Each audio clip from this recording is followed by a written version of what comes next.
Snow White and Seven Dwarfs. Once upon a time, in a snowy kingdom, a kind queen wished for a baby girl with skin as white as snow, lips as red as roses, and hair as black as night.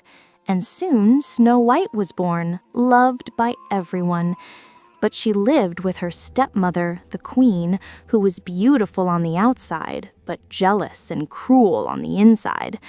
The queen had a magical mirror.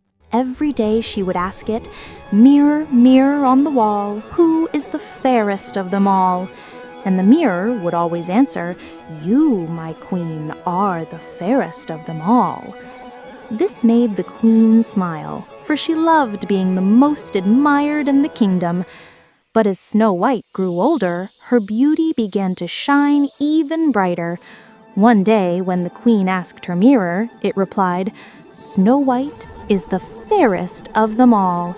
The jealous queen sent Snow White to forest with a huntsman, but he let her go and told her to stay safe.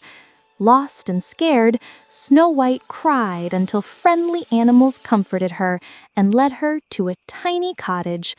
There she met the 7 dwarfs, who kindly let her stay.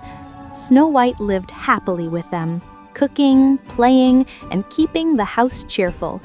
But the queen discovered she was still alive, turned into an old witch, and gave her a poisoned apple. Snow White took one bite and fell into a deep sleep. The dwarfs were heartbroken and placed her in a floral bed in the forest. One day, a prince found her, held her hand lovingly, and Snow White suddenly woke up. Everyone rejoiced, and Snow White went with the prince to his castle, living happily ever after.